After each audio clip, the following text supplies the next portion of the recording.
Vamos lá, meus amores. Bom dia, boa tarde, boa noite para vocês. A gente não sabe em que momento a gente está se falando, se encontrando. E aí eu comecei com um clássico aqui, a música Comida do Titãs, porque nós vamos falar sobre obrigação alimentar.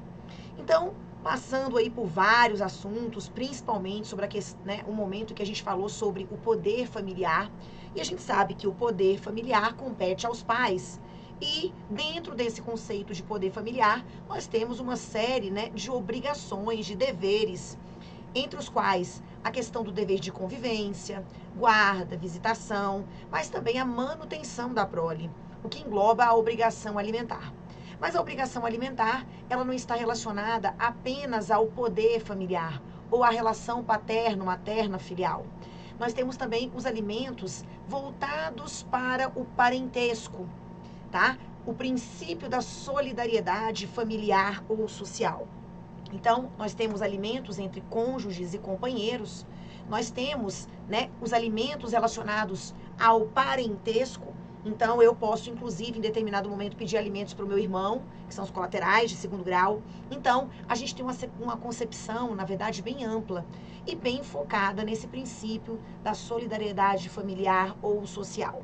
Então, estamos tratando da obrigação alimentar.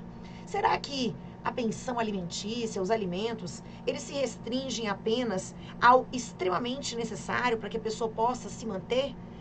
Apenas o mínimo existencial, aquilo que é direcionado, o valor que pode permitir que essa pessoa adquira um mínimo aí para a sua sobrevivência? Será que falar em pensão alimentícia é falar apenas em comida, bebida, então necessidades básicas? Ou eu também tenho conceitos mais amplos a respeito dos alimentos? Então é sobre esse assunto que nós vamos tratar, lembrando que a parte de alimentos, ela também é uma parte híbrida, porque a gente tem aqui uma contribuição também da parte processual. Nós temos a ação de alimentos, a ação revisional de alimentos, a ação de exoneração de alimentos, tá? Nós temos também o quê? A execução dos alimentos, o cumprimento de sentença ou até mesmo de decisão interlocutória. Então temos alguns aspectos processuais também, certo? Então pode voltar comigo no nosso material. Olha que interessante. Do latim, alimentum, sustento, alimento, manutenção, subsistência, do verbo alo, is, ui e tum, ere, alimentar, nutrir, desenvolver, aumentar, animar, fomentar, manter, sustentar, favorecer, tratar bem. Então aqui a gente faz uma primeira análise dos elementos terminológicos do nome. Nós vamos trabalhar aqui, quem pede alimentos é o alimentando e quem deve alimentos, quem vai pagar, é o alimentante. Isso é importante porque às vezes gera uma confusão, tá? Raquel, qual que é a nossa base principiológica? Dignidade da pessoa humana, solidariedade familiar. Lembrando que quando eu falo em solidariedade familiar, eu não estou falando de obrigação solidária, tá? Responsabilidade patrimonial solidária, não. Eu estou falando sobre o princípio da solidariedade familiar. É o que justifica eu pedir alimentos para o meu irmão, Então, aquela ideia dos parentes mais próximos excluírem os mais remotos. Inclusive, a gente vai ver que há aí uma certa divergência na doutrina a respeito, até onde pode chegar essa obrigação alimentar. Mas que para o Código Civil há uma limitação, tá? Que pode atingir ali, dentro das relações de parentesco, até os colaterais de segundo grau, que são os irmãos. Mas vamos por partes. Pode voltar aqui comigo. Raquel, então, solidariedade familiar, mínimo existencial ou patrimônio mínimo, e o direito aos alimentos é considerado um direito da personalidade, certo? Constituição diz no artigo 6º que são direitos sociais, a educação, a saúde, a alimentação, o trabalho, a moradia, o transporte, o lazer, a segurança, a previdência social, a proteção à maternidade e à infância, a assistência aos desamparados, na forma da Constituição, E aí nós temos a questão da eficácia horizontal dos direitos fundamentais. Então, eu aplico a perspectiva dos direitos e garantias fundamentais também nas relações privadas, tá? Que é o fenômeno da eficácia horizontal dos direitos fundamentais. Então, a gente sabe que a gente vive o auge aí do direito civil constitucional, tá? Então, por essa razão, eu tenho que assegurar também nas relações entre particulares, né, a eficácia dos direitos e garantias fundamentais. Falar em alimentos é ter um leque de bases normativas. Eu tenho, gente, se a criança, ela ainda nem nasceu, ela tem direito a alimentos, porque ela tem direito a um desenvolvimento intrauterino com dignidade, saudável. Então, lembra, a lei põe a salvo, embora a gente adote com algumas divergências, né?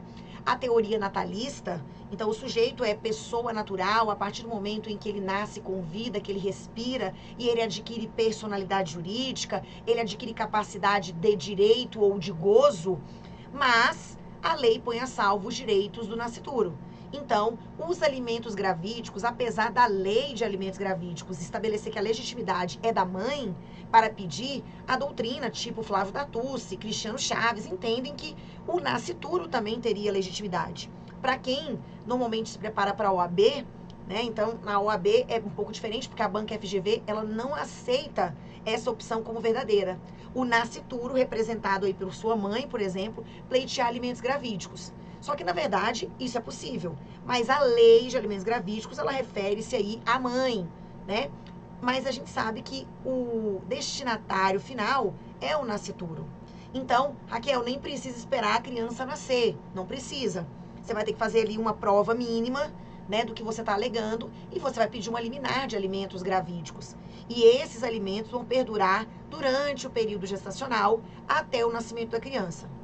Nasceu com vida, esses alimentos eles se tornam definitivos para a criança, tá? E aí, se o pai quiser questionar, impugnar a questão de paternidade, DNA, vai fazer isso posteriormente, tá? A mãe não é obrigada a fornecer ali o líquido amniótico, né, do cordão umbilical durante a gestação. Inclusive, isso era um dos artigos da Lei de Alimentos Gravídicos. A mãe não é obrigada a fornecer esse material, porque há um certo risco, né, para a gestação, para a criança. Então, ela não é obrigada a fornecer esse líquido amniótico aí para poder fazer o exame de DNA ainda na fase intrauterina. Só que a gente sabe que existe todo um avanço na tecnologia, mas ela não é obrigada, tá? Então, normalmente esse exame é feito posteriormente, quando a criança nasce, tá? Então, a gente tem a Lei de Alimentos, que é a Lei LA 5478 de 68, tá? Nós temos aqui, gente, a Lei de Alimentos Gravídicos, nós temos o Código Civil, nós temos o Código de Processo Civil, falando também sobre alimentos,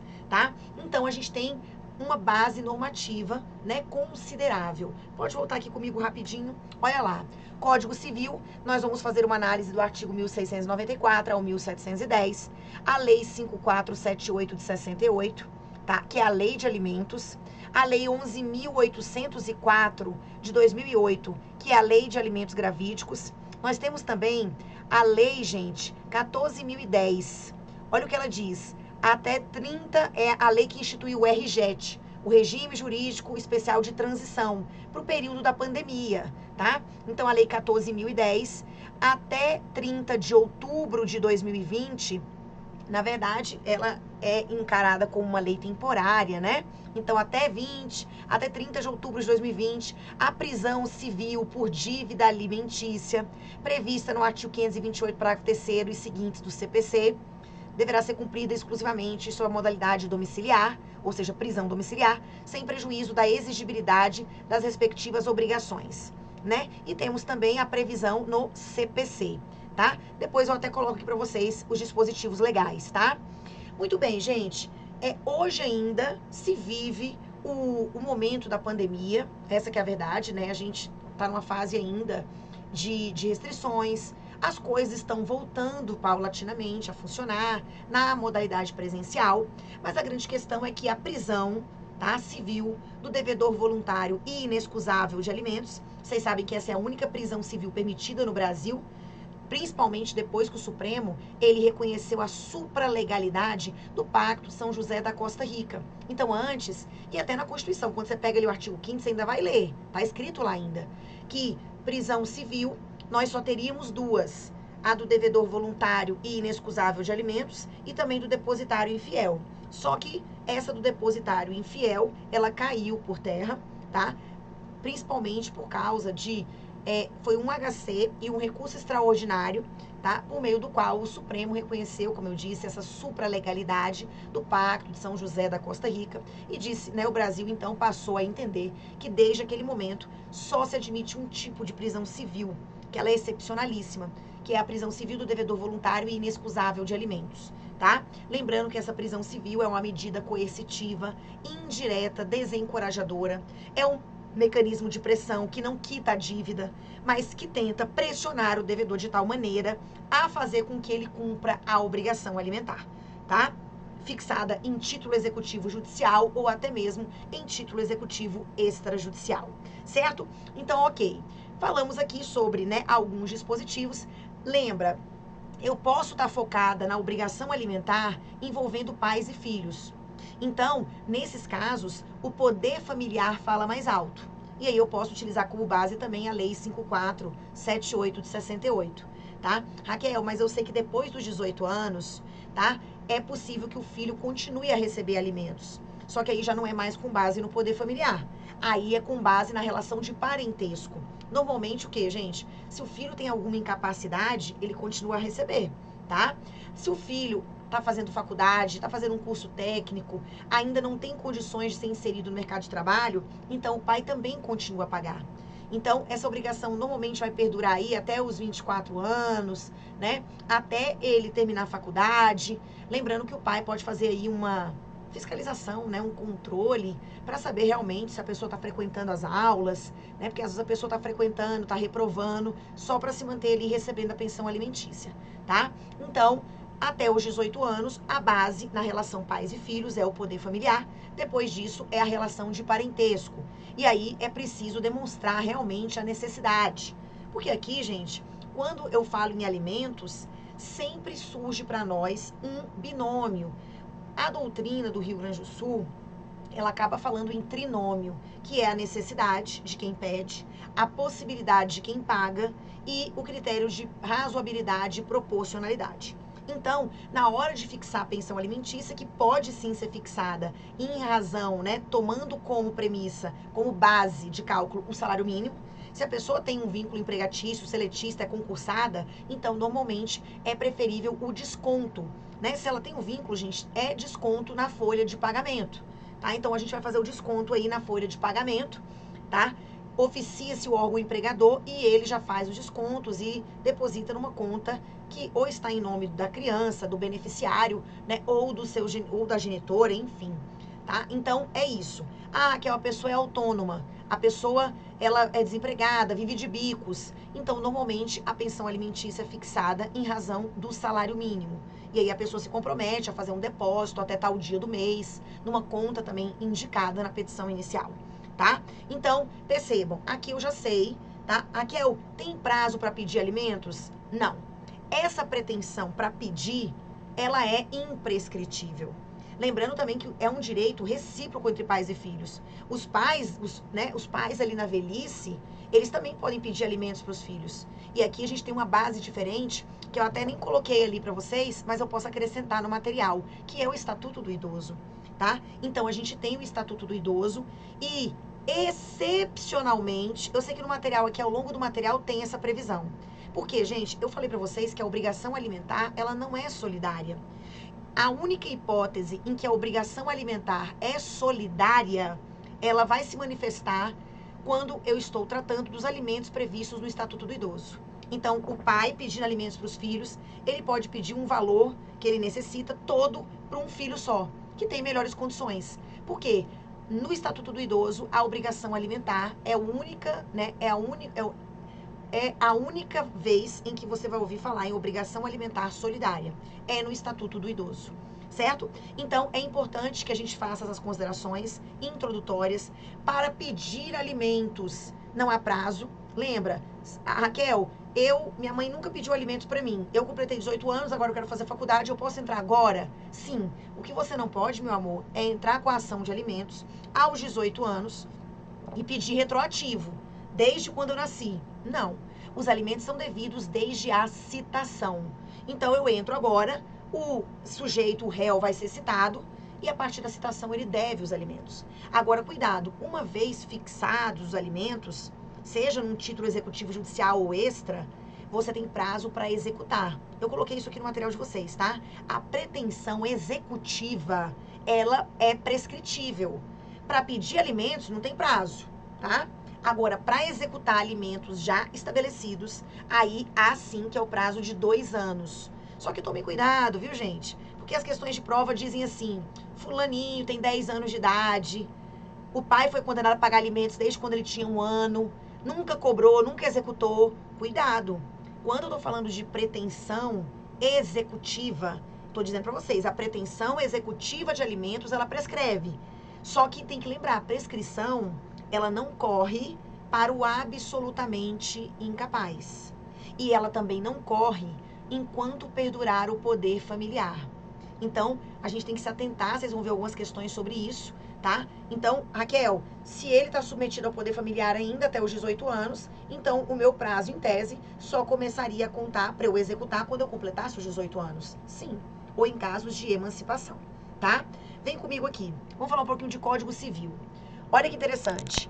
No Código Civil eu tenho o 1694, dizendo: podem os parentes, os cônjuges ou companheiros pedir uns aos outros os alimentos de que necessitem para viver de um modo compatível com a sua condição social, inclusive para atender às necessidades de sua educação. Então, é uma previsão ampla, tá? Podem os parentes, os cônjuges ou companheiros pedir uns aos outros os alimentos de que necessitem para viver de modo compatível com a sua condição social, inclusive para atender às necessidades de sua educação. Percebam que aqui é uma visão ampla dos alimentos.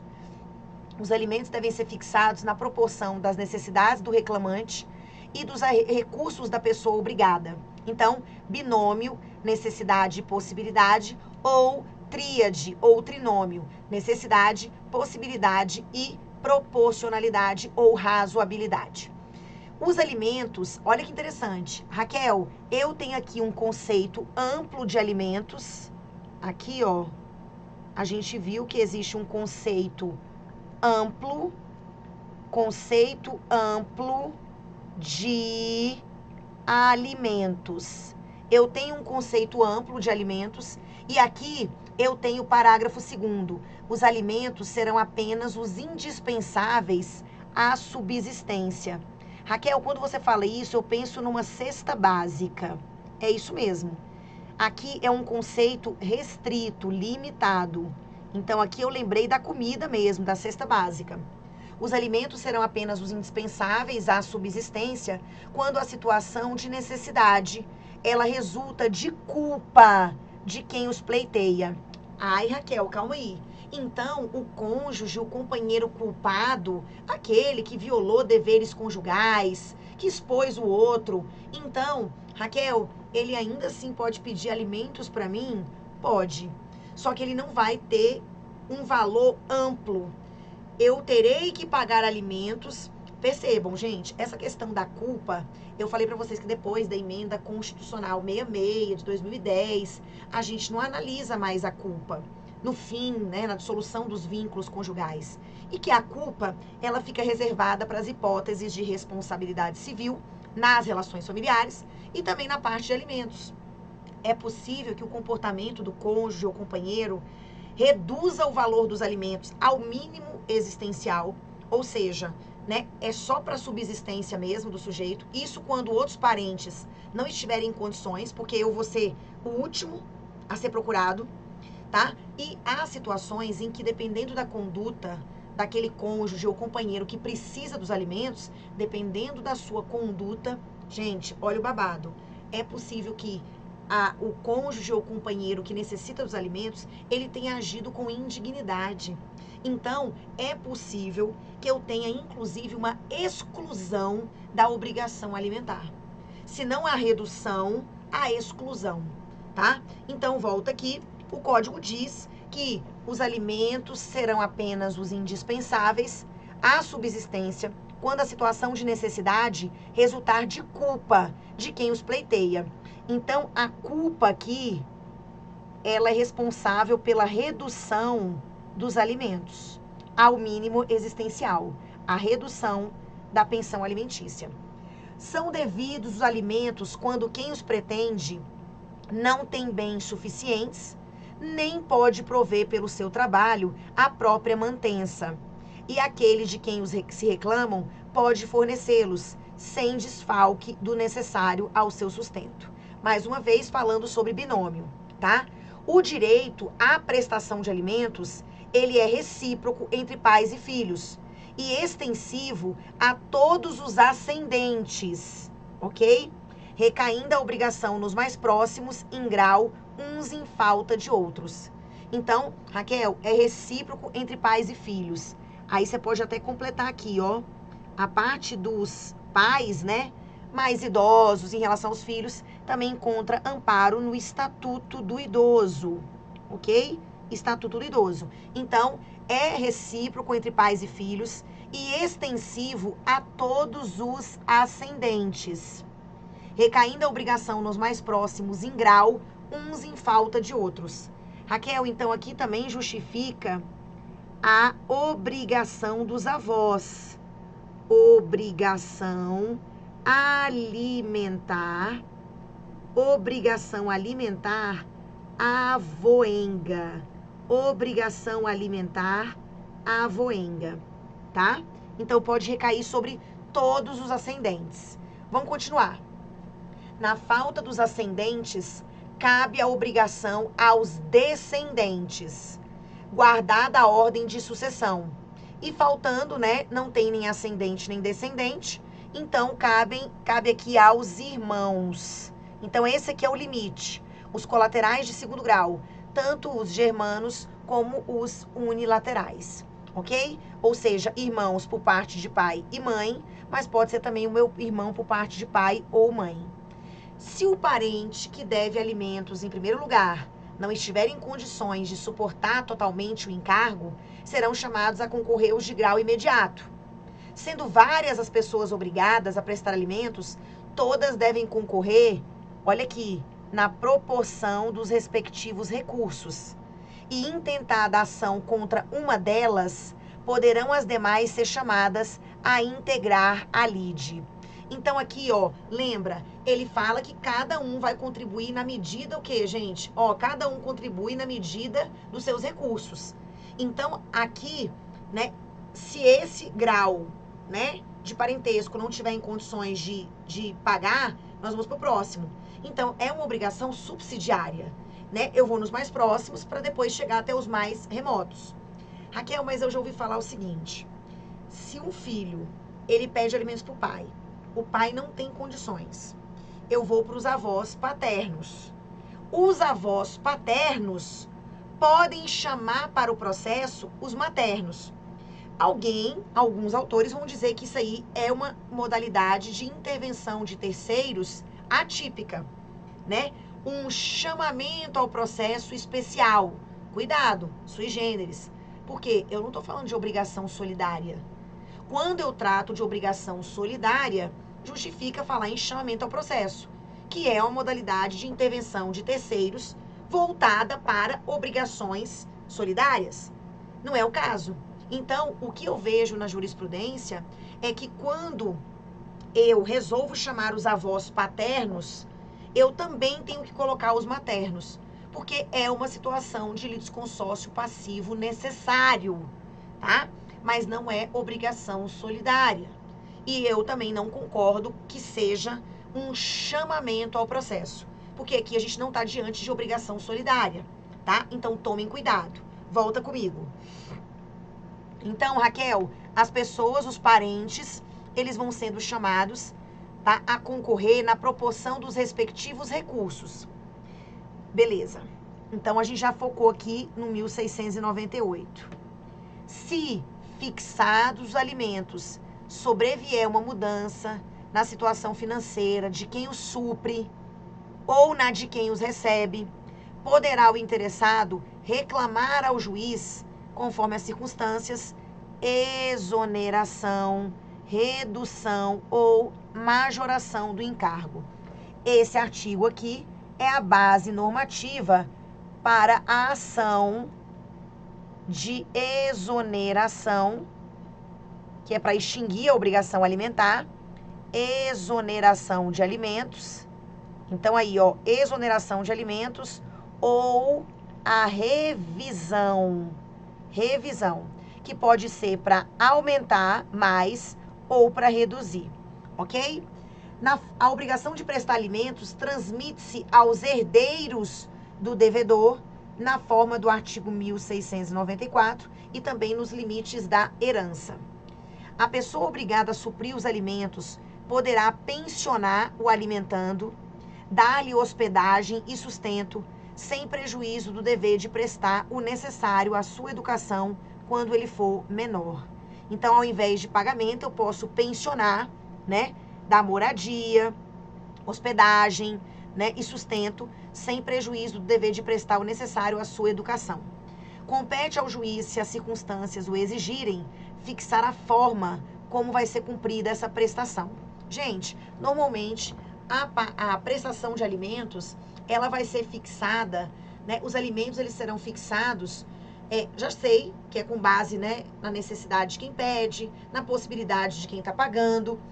Se tem vínculo, se é concursado, vamos pedir o desconto em folha de pagamento. Se não, vão fixar um valor com base no salário mínimo. O ponto que eu quero chamar a atenção de vocês é o seguinte: muitas vezes você não fixa a pensão alimentícia em valores. É uma dívida de valor, tá? Então, normalmente numa ação de alimentos, você vai ter ali a parte que está requerendo, vai fazer uma tabela na petição, dizendo quais são as suas necessidades, qual que é o valor que se gasta por mês, né? E aí vai ter ali um valor total, e a gente sabe que a obrigação alimentar, ela compete a ambos os pais. Mas aquele que tem melhores condições, ele paga mais. Aquele que tem menos condições, paga menos. É um equívoco você achar que ele tem filho com outra pessoa.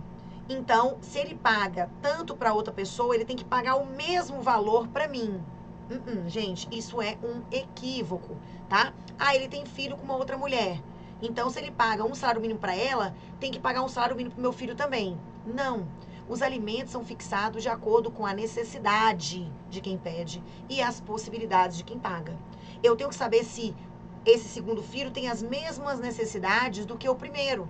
Eu posso estar tratando de idades diferentes.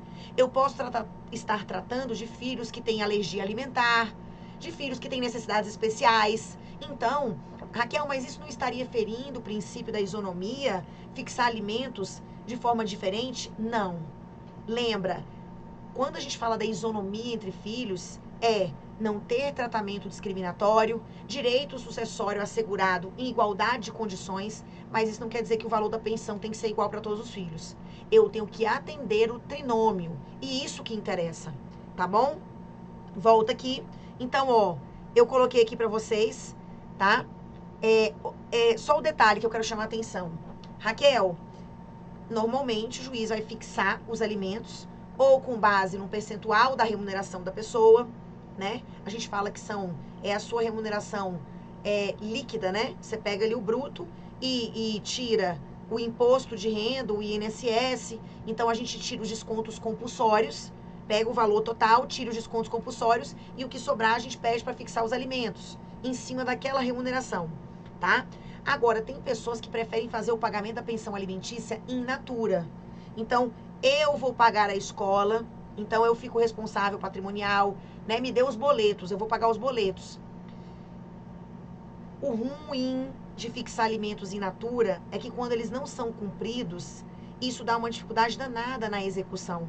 Porque aí eu vou ter que primeiro calcular o valor que representa esse pagamento aí in natura para poder executar. Então, eu posso, né, gente, dizer, eu vou pagar o plano de saúde, eu vou pagar a escola, mas é bom você... O pai, por exemplo, ele quer pagar direto. Ele não quer que o dinheiro passe pela mão da mãe. Beleza. Mas aí é importante fixar em valores, tá? Ele vai pagar tanto, né? Mas aí, entendido que ele paga o boleto da escola, o boleto do plano de saúde, tá? Para não ficar muito difícil, né? Ah, não, eu vou cuidar da alimentação, eu vou, né? Toda semana eu vou levar lá uma cesta básica, alimentos, verduras. Percebam, se é muito in natura, isso fica extremamente difícil para o julgador na etapa da execução.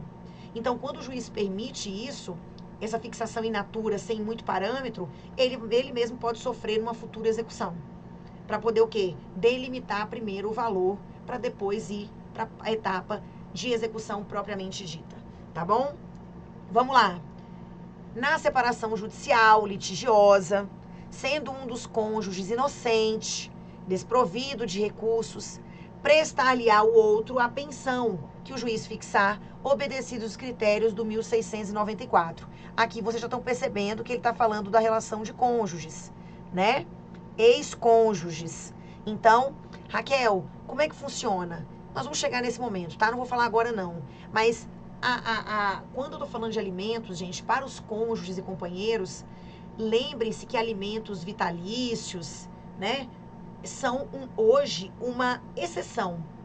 Na relação entre cônjuges e companheiros, eu tenho que realmente, se for a que precisa, o cônjuge que necessita, pode ser tanto o homem como a mulher, ele vai ter que realmente provar a situação de necessidade. E hoje, a regra na relação entre cônjuges e companheiros é que os alimentos sejam transitórios, sejam resolúveis, ou seja, por um período, para que você possa se reerguer, ser reinserido no mercado de trabalho. Então, a ideia central é essa, de alimentos transitórios nas relações cônjuges e companheiros. Os alimentos vitalícios, eles são uma exceção. Para aquele casal em que a mulher ficou casada há 40 anos, ela desistiu da sua vida, né, do seu trabalho externo para cuidar dos filhos, da casa. Então, ela está numa idade avançada, muitas vezes está doente, ela não consegue nem se inserir, nem se reinserir no mercado de trabalho. Então, hoje, pensão alimentícia entre cônjuges e companheiros, gente, não tem caráter parasitário, não, tá? Não é cabide de emprego. Então, o juiz normalmente vai fixar um período, tá? E aí, acabou aquele período, a exoneração é automática. Nem precisa de ação de exoneração. Se o cônjuge eram 2 anos, o cônjuge entende que ele precisa de um período a mais, ele vai ter que entrar com uma outra ação de alimentos, porque os alimentos transitórios ou resolúveis, eles são, né, de extinção, de exoneração automática. Tudo bem? Volta. Então aqui, para a manutenção dos filhos, os cônjuges separados contribuirão na proporção dos seus recursos. Não está dizendo que tem que ser igual. Então aqui, cada um contribui na medida das suas possibilidades. Se um dos cônjuges separados judicialmente vier a necessitar de alimentos, será o outro obrigado a prestá-los, mediante uma pensão a ser fixada pelo juiz, caso não tenha sido declarado culpado na ação de separação. Lembrando que isso aqui já não existe mais, tá? Mas lembra também, gente, apesar da gente não analisar a culpa nem na separação, nem no divórcio, a culpa, ela pode ser utilizada aqui na parte de alimentos para reduzir o valor da pensão ao mínimo ou até mesmo que, gente, exonerar o cônjuge do pagamento da pensão para o outro. Volta. Se o cônjuge declarado culpado vier a necessitar de alimentos e não tiver parentes, então aqui a gente tem um caráter subsidiário, ele não tem parentes em condições de prestá-los, nem aptidão para o trabalho. Perceba aqui, tá? Então, ele não tem parentes nem aptidão. O outro cônjuge será obrigado a assegurá-los, fixando o juiz o valor apenas indispensável à sobrevivência. Percebam que aqui eu também estou falando de culpa como uma forma de você reduzir, só que só vai chegar até o cônjuge se eu não tiver outros parentes em condições de prestar, nem aptidão para o trabalho. E lembra, os alimentos serão apenas naquele valor indispensável à sobrevivência. Tudo bem? Para obter alimentos, o filho havido fora do casamento pode acionar o genitor, sendo facultado ao juiz determinar a pedido de qualquer das partes que a ação se processe em segredo de justiça. Aqui, né, gente, ele está falando de filhos fora da relação conjugal, tá? Gente, então quer dizer, Raquel, que o filho fora do casamento, ele pode acionar o genitor? Gente, ele é filho, nós já vimos isso. Não há nenhuma distinção, nenhuma discriminação. Filho é filho, isso que interessa. Então, se filho é filho, tá? Nesse caso específico, a gente vai ter o quê, Raquel? Filho é filho. Então, mesmo sendo fora do casamento, ele pode pedir alimentos? Com certeza, tá? os alimentos provisionais, que é um termo já não tão utilizado, porque era um termo do Código de Processo Civil de 73. Aqui, ó, os alimentos provisionais serão fixados pelo juiz nos termos da lei processual. A gente vai estudar um pouco das classificações dos alimentos, tá? Pode o credor não exercer, porém é vedado renunciar o direito a alimentos, sendo o respectivo crédito insuscetível. Então, os alimentos são insuscetíveis de cessão, de compensação, de penhora, são impenhoráveis, tá? Raquel, então quer dizer que eu não posso... Gente, não pode existir, por exemplo, uma renúncia prévia. Ah, a gente vai casar, lembra que a gente comentou isso? Eu não posso, na época da habilitação para o casamento, colocar uma cláusula no pacto antinupcial dizendo que eu renuncio previamente a alimentos. Não. Agora, a gente vai ver que, segundo a jurisprudência, o casal, quando se divorcia, se separa, pode sim renunciar aos alimentos. E renunciar, gente, está renunciando o direito, tá? É diferente de desistir. Se eu desisto, olha, nesse momento a gente desiste de pedir alimentos porque todo mundo se mantém sozinho. Mas se eu precisar lá na frente, eu vou pedir. Desistência me permite isso, a renúncia não. Na renúncia eu estou renunciando ao direito sobre o qual se funda a ação. Então, o STJ tem permitido a renúncia nas relações entre cônjuges e companheiros. Na relação paterno-filial, não, tá? Volta. Com o casamento, a união estável ou concubinato do credor, ou seja, de quem pede alimentos, cessa o dever de prestar alimentos. Raquel, o cônjuge que estava pedindo alimentos, ele casou de novo, ele estabeleceu uma união estável. Então, né, aqui diz, com o casamento, a união estável ou concubinato do credor, cessa o dever de prestar alimentos. Agora, com relação ao credor, cessa também o direito a alimentos se ele tiver um procedimento que, gente, indigno. Olha lá, a indignidade, ela pode servir aqui como motivo para a exoneração dos alimentos, tá? E aí, é claro, a indignidade, a gente acaba se utilizando o quê, gente? Quando eu tô falando de indignidade, eu acabo me utilizando daquelas cláusulas que estão lá no direito sucessório. Na indignidade para como causa de exclusão da sucessão. Artigo 1814 e seguintes. Essas mesmas cláusulas de indignidade podem ser utilizadas para poder o quê, gente? Afastar a obrigação alimentar, tá? Volta aqui comigo. O novo casamento do cônjuge que está devendo alimentos, gente, ele não extingue a obrigação constante da sentença de divórcio. Uma coisa é o credor dos alimentos se casar. Agora, se é o devedor que se casa, então não haverá uma exoneração da obrigação alimentar. As prestações alimentícias de qualquer natureza serão atualizadas segundo o índice oficial regularmente estabelecido. Então, a gente passou por vários artigos aqui. Coloquei um julgado para vocês de 2015, tá? Ó, união entre pessoas do mesmo sexo, homoafetiva, direito a alimentos, possibilidade, artigo 1694. Proteção do companheiro em situação precária e de vulnerabilidade. Orientação principiológica conferida pelo STF no julgamento da ADPF 132 do Rio de Janeiro e ADI 4277 do DF.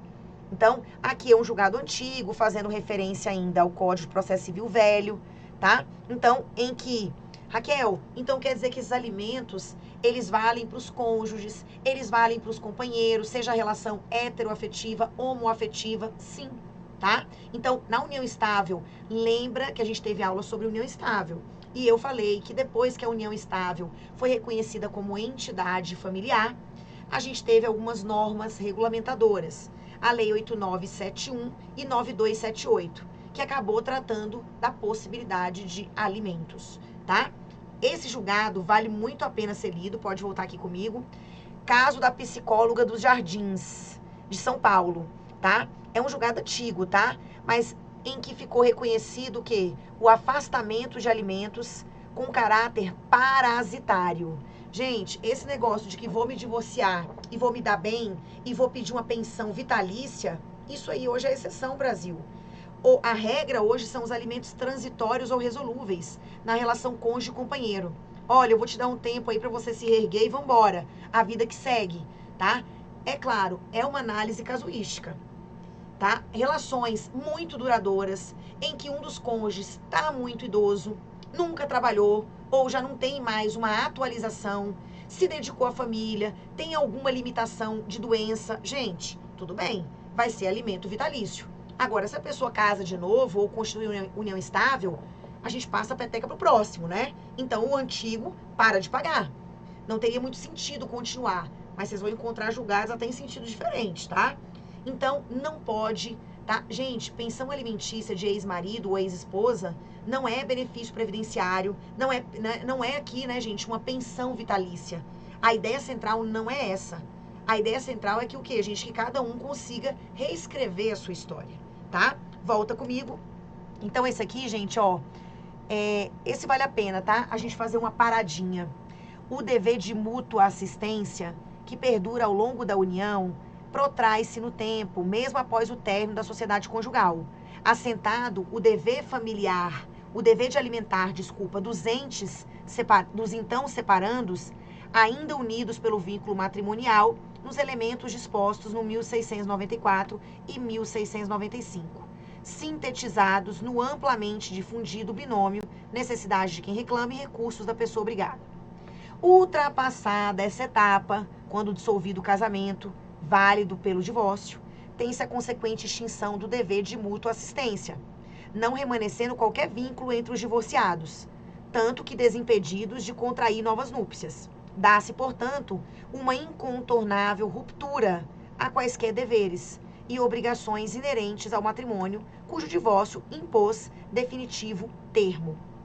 Por força dos usualmente reconhecidos efeitos patrimoniais do matrimônio e também com vistas a não tolerar a perpetuação de injustas situações que reclamem solução no sentido de perenizar a assistência, optou-se por traçar limites para que a obrigação de prestar alimentos não seja utilizada ad eternum, em hipóteses que não demandem efetiva necessidade de quem os pleiteia.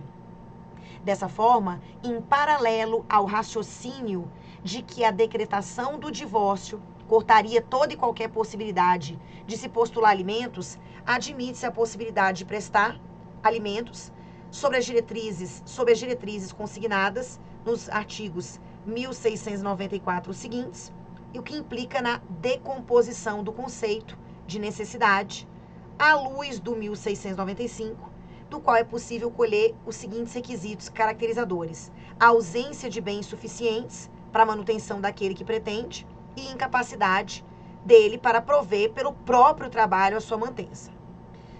Partindo para uma análise socioeconômica, cumpre circunscrever o debate relativo à necessidade a apenas um de seus aspectos, a existência de capacidade para o trabalho e a sua efetividade na mantença daquele que reclama alimentos, porquanto a primeira possibilidade legal que afasta a necessidade, existência de patrimônio suficiente à manutenção do ex-cônjuge, agrega alto grau de objetividade, sofrendo poucas variações conjunturais. Então aqui, gente, deixa eu ver aqui, o principal subproduto da tão propalada igualdade de gênero estatuída na Constituição foi a materialização legal da reciprocidade no direito a alimentos, condição reafirmada pelo atual Código, o que significa situar a existência de novos paradigmas nas relações intrafamiliares, com os mais inusitados arranjos entre os entes que formam a família do século XXI, que coexistem, é claro, com as tradicionais figuras do pai, marido provedor, e da mãe, mulher de afazeres domésticos.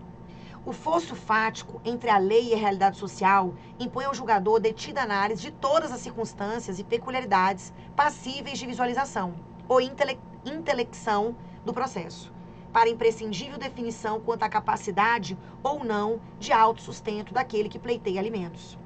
Seguindo os parâmetros probatórios estabelecidos no acórdão, não paira qualquer dúvida acerca da capacidade da alimentada de prover, sua própria mantença pelo seu trabalho e rendimentos auferidos do patrimônio de que é detentora. Ela é psicóloga, tá, gente? A pessoa que estava pedindo alimentos aqui. No que toca à genérica disposição do 1694, referente à compatibilidade dos alimentos prestados com a condição social, é de todo inconcebível que ex-cônjuge que pleiteie alimentos exija-os com base no simplista cálculo aritmético que importe no rateio proporcional da renda integral da desfeita família. Isso porque a condição social deve ser analisada à luz de padrões mais amplos, emergindo mediante inevitável correlação com a divisão social em classes, critério que, conquanto impreciso, ao menos aponte norte ao julgador, que deve, a partir desses valores e das particularidades de cada processo, reconhecer ou não a necessidade dos alimentos pleiteados. Por estar fixado pelo Tribunal Estadual de forma induvidosa que a alimentanda não apenas apresenta plenas condições de inserção no mercado de trabalho, como também efetivamente ela exerce atividade laboral e mais, caracterizada essa atividade como potencialmente apta a mantê-la com o mesmo status social que anteriormente ela tinha, ou ainda avançá-la a patamares superiores, deve ser julgado procedente o pedido de exoneração deduzido pelo alimentante em sede de reconvenção e, por consequência, improcedente o pedido de revisão de alimentos formulado por ela, tá? Então, né, aqui, gente, durante o julgado, ficou reconhecido que a obrigatoriedade do cônjuge em pagar alimentos para essa mulher, que ela recebeu um farto patrimônio por ocasião do divórcio, ela tinha uma atividade laboral, então não se justificaria. Como eu disse e repito, para você obter alimentos nas relações entre cônjuges e companheiros, a gente tem que ter o quê, gente? O cônjuge que está pedindo, o companheiro, ele tem que provar uma efetiva situação de necessidade. Então, você não tem condições de ser inserido no mercado de trabalho, ou pelo menos você precisa de um tempo. E outra, por ocasião do divórcio, eu concordo, tem determinados divórcios em que demora-se muito a efetuar a partilha. E enquanto a gente está nessa briga, os bens estão todos em poder de um deles. Então, eu não posso, durante o curso do processo, ficar aqui na pior. Então, você tem que fixar alimentos para esse período. Eu não tenho patrimônio, não tem nada no meu nome, ele ficou com a casa, ele tem a administração das empresas e eu fico como? Então, a gente vai ver que tem previsão para esses alimentos. Agora, gente, fizemos o divórcio, cada um saiu com sua parte, você tem condições de trabalhar, então, no máximo, alimentos transitórios ou resolúveis, por um período, certo? Volta aqui comigo. Temos esse outro julgado de 2019, né? Participação nos lucros, verbas indenizatórias. Então, aqui, ó, os alimentos, eles incidem sobre verbas pagas em caráter habitual, aquelas incluídas permanentemente no salário do empregado, ou seja, vencimento, salário ou proventos, valores auferidos pelo devedor no desempenho de sua função ou de suas atividades empregatícias, decorrentes dos rendimentos ordinários. A parcela denominada participação nos lucros, aqui, ó, essa parcela aqui, PLR, tem natureza indenizatória e está excluída do desconto para fins de pensão, porquanto verba transitória, desvinculada da remuneração habitualmente recebida, submetida ao cumprimento de metas e produtividade estabelecidas pelo empregador. A participação de que trata o parágrafo 2º não substitui ou complementa a remuneração devida a qualquer empregado, nem constitui base de incidência de qualquer encargo trabalhista, não lhe sendo aplicado o princípio da habitualidade. Né? Então, aqui falando um pouquinho sobre verbas. Você vai encontrar aqui, por exemplo, gente, quando você tem dentro da remuneração da pessoa verbas indenizatórias, elas não entram para fins da base de cálculo, tá? Se for férias, 13º, beleza. Mas essas verbas indenizatórias, eu sei que os policiais militares também recebem uma, né, se eles fazem os plantões, se eles trabalham, né, em blitz, eles fazem um extra, esse valor também tem natureza indenizatória. Nas próprias normas que instituem esses benefícios, lá vai dizer, tem caráter indenizatório e não será computado para fins de pensão alimentícia. Então, a gente também tem que ficar atento a isso. Volta. Esse outro julgado, 2018, né, ó, ação de alimentos, diferença de valor ou de percentual na fixação dos alimentos entre filhos. Impossibilidade em regra. Princípio constitucional da igualdade entre filhos. todavia, que não possui caráter absoluto. Possibilidade de excepcionar a regra quando houver necessidades que são diferentes entre os filhos ou capacidades de contribuição diferentes entre os genitores. Dever de contribuir para a manutenção dos filhos que atinge ambos os cônjuges. Então, interessante isso aqui, né? A igualdade entre os filhos, todavia, não tem natureza absoluta e inflexível, devendo, de acordo com a concepção aristotélica de isonomia e justiça, tratar igualmente os iguais e desigualmente os desiguais, na medida de sua desigualdade, de modo que é admissível a fixação de alimentos em valor ou percentual diferente entre os filhos, se demonstrada a existência de necessidades diferenciadas entre eles, ou ainda de capacidades contributivas diferenciadas dos genitores. Na hipótese, tendo sido apurado que havia maior capacidade contributiva de uma das genitoras em relação à outra, é justificável que se estabeleçam percentuais diferentes de alimentos entre os filhos, especialmente porque é dever de ambos os cônjuges contribuir para a manutenção dos filhos na proporção dos seus recursos, tá? Julgado bem interessante. Aí, a gente passa agora, percebam que a gente passou um pente fino ali nos dispositivos do Código Civil. E aí eu vou voltando em alguns deles, tá? Características essenciais da obrigação alimentar, dos alimentos, tá? Pode voltar aqui comigo. Direito personalíssimo, caráter intuito persone, em relação ao credor ou alimentando. Aqui, gente, aqui são características dos alimentos, né? Direito aos alimentos e obrigação alimentar. Outra coisa, reciprocidade. A relação, lembra que eu falei? É recíproca entre pais e filhos. E aí, olha o que nós temos no enunciado 341 da 4ª Jornada de Direito Civil. Para os fins do 1696, a relação socioafetiva pode ser elemento gerador de obrigação alimentar. Claro, gente, né? Raquel, se eu adotei um filho, depois eu estava casada, a gente adotou o filho junto, depois a gente se divorciou, tem que pagar alimentos? Com certeza. Raquel, reconheceu a paternidade ou maternidade socioafetiva. Gente, cuidado.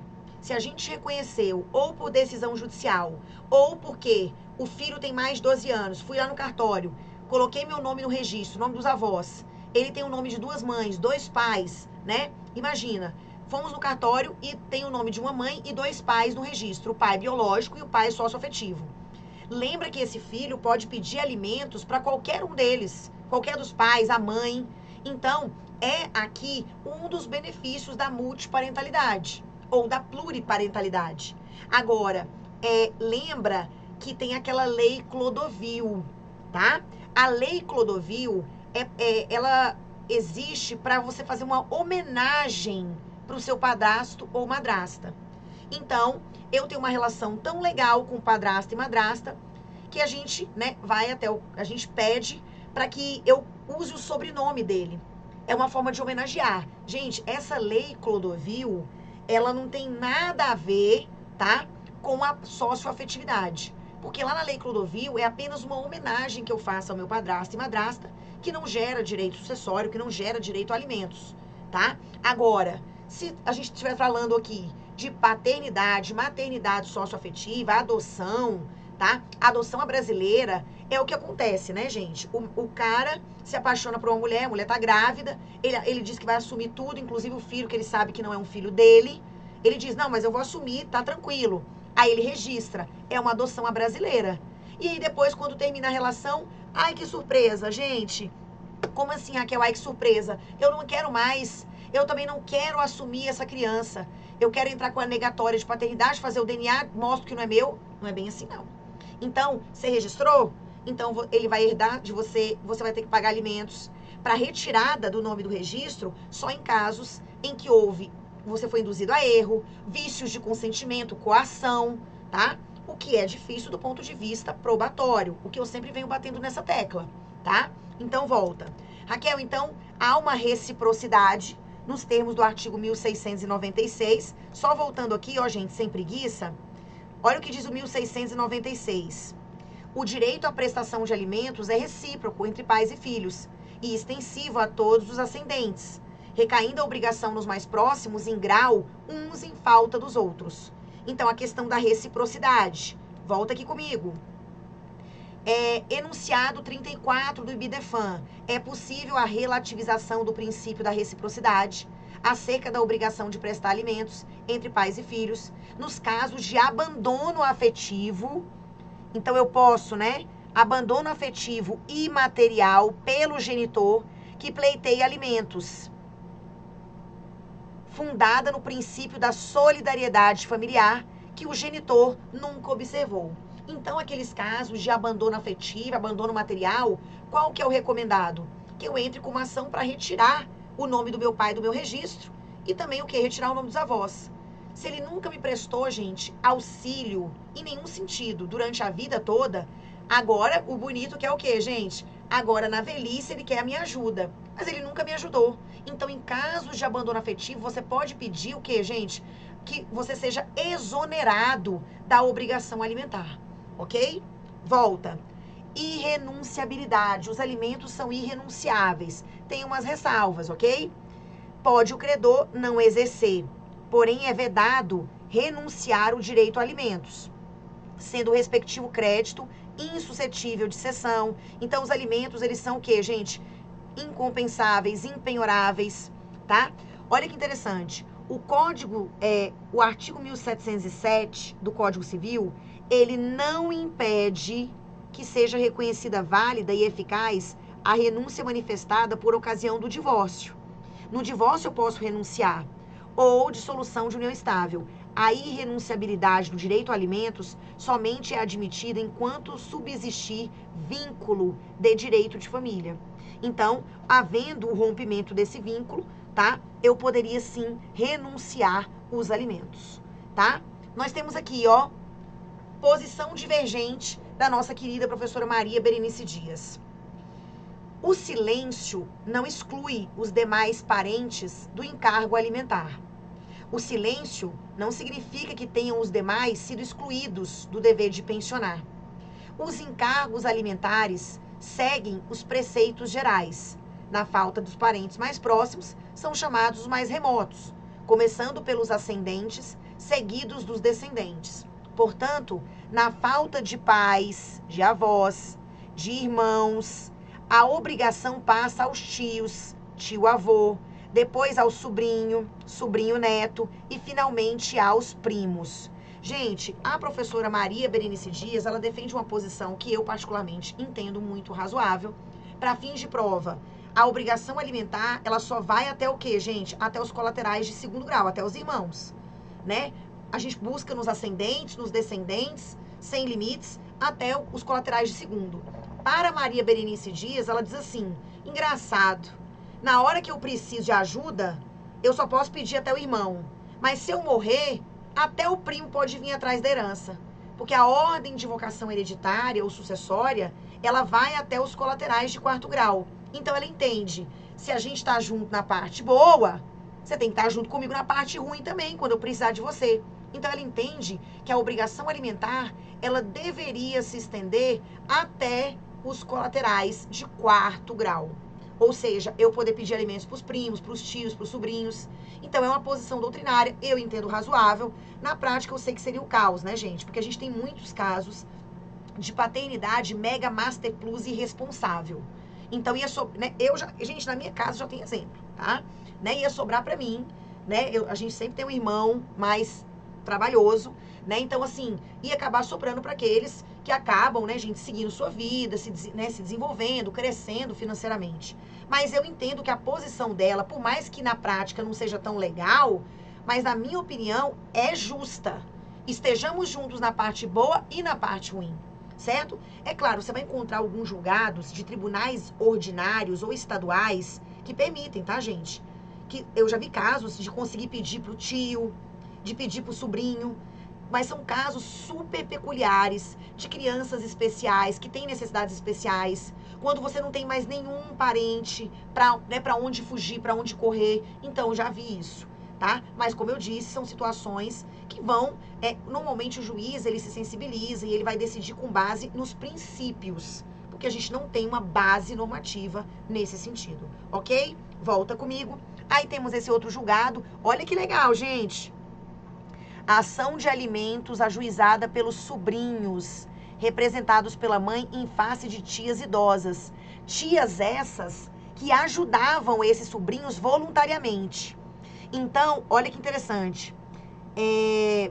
Aqui, condição peculiar reveste esse processo ao tratar de crianças e adolescentes de um lado e de outro pessoas idosas, duas categorias tuteladas pelos respectivos estatutos protetivos. Estatuto da Criança e do Adolescente e Estatuto do Idoso, ambos concebidos em sintonia com as linhas mestras da Constituição. Na hipótese em julgamento, o que se verifica ao longo do relato, que envolve as partes, é a voluntariedade das tias de prestar alimentos aos sobrinhos, para suprir uma omissão de quem deveria prestá-los na acepção de um dever moral, porquanto não previsto em lei. Trata-se, portanto, de um ato de caridade, de mera liberalidade, sem direito de ação para sua exigibilidade. O único efeito que daí decorre em relação aos sobrinhos é o de que, prestados alimentos, ainda que no cumprimento de uma obrigação natural, nascida de laços de solidariedade, não são eles repetíveis. Isto é, não terão as tias qualquer direito de serem ressarcidas. Mas também não têm os sobrinhos agora, o que, gente?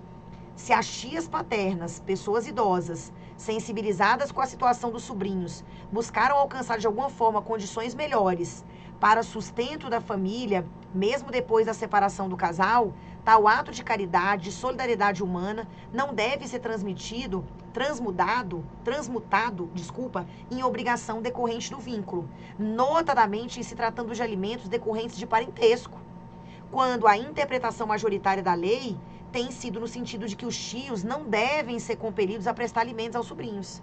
Então, aqui a gente não tem uma base, ainda mais o que, gente? Se o povo contribui, gente, voluntariamente, e você querer obrigar, então aqui você estaria verdadeiramente punindo, né, o sujeito, o que não tem o menor sentido. Tudo bem até aqui? Vamos para um rápido intervalo e a gente volta. A gente fez um bloquinho aqui mais comprido e a gente volta porque tem muita coisa para a gente falar aí sobre alimentos.